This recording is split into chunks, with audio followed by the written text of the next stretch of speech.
ভারতবর্ষে নির্বাচন মানে শুধু ভোটের বাক্স নয়, অনেক সময় সেটা মানুষের স্মৃতি, ভয়, ধর্ম আর প্রতিবেশীকেও ব্যালট পেপারের মধ্যে ঢুকিয়ে দেওয়ার এক অভিনব বিদ্যা। যে দেশে কবি রবীন্দ্রনাথ ঠাকুর বাংলার মাটি বাংলার জল লিখেছিলেন, সেই বাংলাতেই এখন প্রশ্ন উঠছে কার মাটি কার জল আর কার নাগরিকত্ব।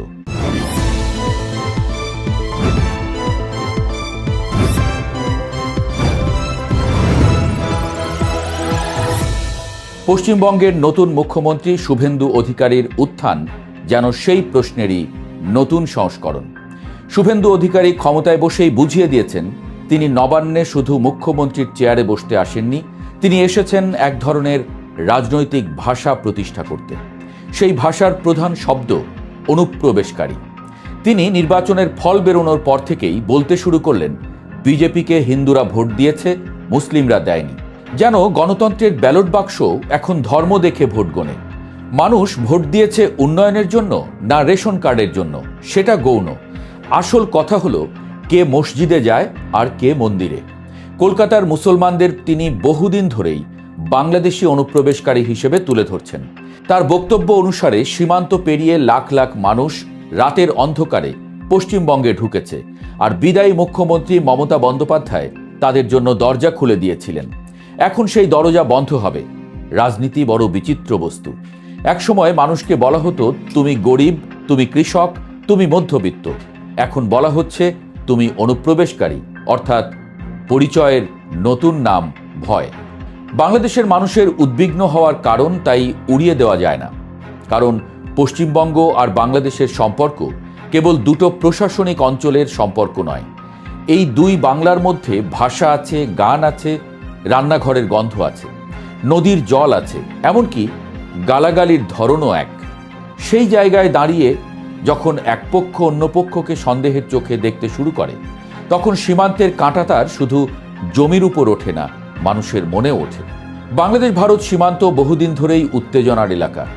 সীমান্ত হত্যা সেখানে যেন এক অদ্ভুত স্বাভাবিক ব্যাপার হয়ে গেছে।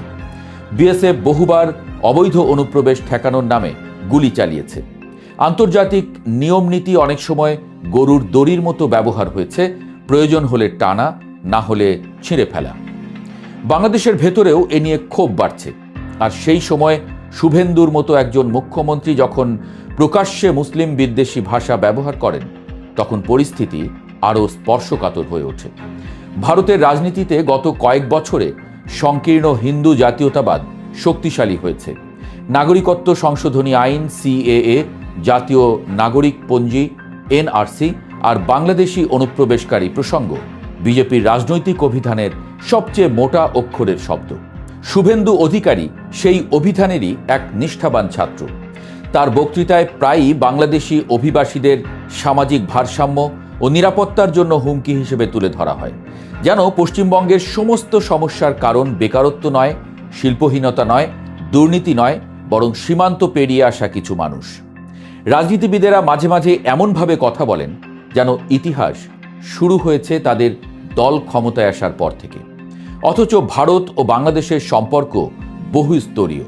বাংলাদেশের স্বাধীনতার প্রসঙ্গ এলে ভারতের রাজনৈতিক শ্রেণী প্রায়ই এমন ভঙ্গিতে কথা বলে যেন গোটা মুক্তিযুদ্ধের মালিকানাই তাদের হাতে।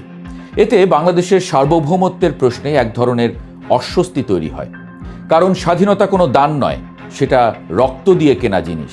কেউ সাহায্য করতে পারে, কিন্তু মালিক হতে পারে না। এর মধ্যে আবার বিজেপি নেতাদের নানা মন্তব্য দুই দেশের মানুষের সম্পর্কেও প্রভাব ফেলে।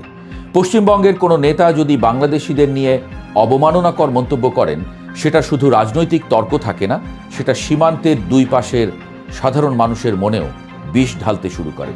অথচ বাস্তবতা হলো দুই দেশের সম্পর্ক এত গভীর যে দিল্লি চাইলে একদিনে সেটা ছিঁড়ে ফেলতে পারবে না। বাণিজ্য আছে, বিদ্যুৎ সহযোগিতা আছে, নিরাপত্তা সহযোগিতা আছে, নদীর পানি বন্টন আছে, সীমান্ত ব্যবস্থাপনা আছে। দক্ষিণ এশিয়ার ভূরাজনীতিতে বাংলাদেশ এখন গুরুত্বপূর্ণ অংশীদার। ফলে দিল্লি একদিকে জাতীয়তাবাদী রাজনীতি করবে, অন্যদিকে ঢাকার সঙ্গে কৌশলগত সম্পর্কও রাখবে। এই দুই নৌকায় পা দিয়ে চলার চেষ্টা করছে। কিন্তু রাজনীতির সমস্যা হলো সেটা প্রায়ই ভোটের অঙ্কে মানুষকে ভাগ করে। বাংলাদেশি অনুপ্রবেশকারী শব্দবন্ধ যখন রাজনৈতিক অস্ত্র হয়, তখন সীমান্ত এলাকার সাধারণ মানুষের মধ্যেও সন্দেহ বাড়ে। বহুদিনের সামাজিক সম্পর্ক ক্ষতিগ্রস্ত হয়। গ্রামের হাটে যে লোকটা গতকাল পর্যন্ত কাকা ছিল, আজ সে অনুপ্রবেশকারী হয়ে যায়। মানুষের পরিচয় তখন আর ভাষা বা সংস্কৃতিতে নয়, কাগজে নির্ধারিত হয়। ক্ষমতায় এসেই শুভেন্দু অধিকারীর সরকার সীমান্তে কাঁটাতারের বেড়া দেওয়ার জন্য বড় সিদ্ধান্ত নিয়েছে। যেসব অংশে এখনো বেড়া নেই সেসব জায়গার জমি ৪৫ দিনের মধ্যে বিএসএফকে হস্তান্তর করা হবে। মুখ্যমন্ত্রী বলছেন এটা দেশের সুরক্ষার প্রশ্ন, পশ্চিমবঙ্গের সুরক্ষার প্রশ্ন এবং জনবিন্যাস বদলে যাওয়া রোধের প্রশ্ন। কথাটা শুনলে মনে হয় যেন সীমান্ত দিয়ে মানুষ নয়, বন্যার জল ঢুকছে। কেন্দ্রীয় স্বরাষ্ট্রমন্ত্রী অমিত শাহ আগেই সংসদে বলেছিলেন পশ্চিমবঙ্গের সঙ্গে বাংলাদেশের সীমান্ত ২,২১৬ কিলোমিটার দীর্ঘ। এর মধ্যে ১,৬৫৩ কিলোমিটার কাঁটাতার দেওয়া হয়েছে, এখনও ৫৬৩ কিলোমিটার বাকি। বিজেপির অভিযোগ তৃণমূল সরকার নাকি অনুপ্রবেশকারীদের সুরক্ষা দিয়েছে। নির্বাচনী প্রচারের সময় অমিত শাহর দপ্তর থেকে বলা হয়েছিল সীমান্ত সুরক্ষার জন্য প্রয়োজনীয় ৬০০ একর জমি মমতা বন্দ্যোপাধ্যায় দিচ্ছেন না। বিজেপি ক্ষমতায় এলে সেই জমি বিএসএফের হাতে তুলে দেওয়া হবে। তৃণমূল বারবার বলে এসেছে সীমান্ত কেন্দ্রের বিষয়, রাজ্যের নয়। কিন্তু বিজেপি সেই যুক্তি মানতে রাজি নয়। নির্বাচনের আগে এসআইআর প্রক্রিয়ায় প্রায় ৯১ লক্ষ নাম বাদ পড়েছিল। বিজেপির বহু নেতা, এমনকি কঙ্গনা রানাওয়াতও দাবি করেছিলেন এরা সবাই বাংলাদেশি অনুপ্রবেশকারী। নতুন মুখ্যমন্ত্রী শপথ নেবার পর প্রথম মন্ত্রিসভা বৈঠকেই ৬টি সিদ্ধান্ত ঘোষণা করেছেন। তার মধ্যে সবচেয়ে আলোচিত সীমান্তে বেড়া দেওয়ার জমি হস্তান্তরের সিদ্ধান্ত। একই সঙ্গে তিনি আগের সরকারের বিরুদ্ধে দুর্নীতির অভিযোগ তুলেছেন, জনগণনার কাজ আটকে দেওয়ার অভিযোগ করেছেন এবং ঘোষণা দিয়েছেন আজ থেকেই জনগণনার কাজ শুরু হবে।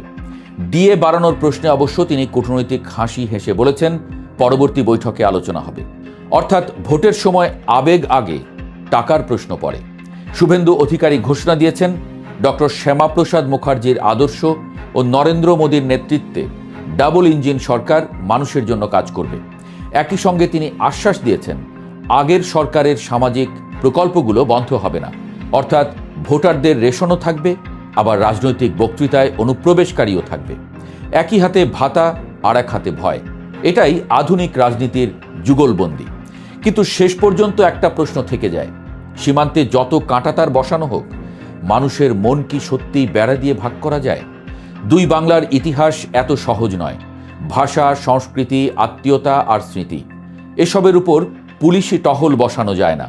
দিল্লিকে বুঝতে হবে বাংলাদেশকে হেয় করে সাময়িক রাজনৈতিক লাভ হলেও দীর্ঘমেয়াদে সেটা দুই দেশের সম্পর্কের জন্য ক্ষতিকর। একই সঙ্গে বাংলাদেশেরও আবেগ নয়, কূটনৈতিক পরিপক্কতা দেখানো দরকার।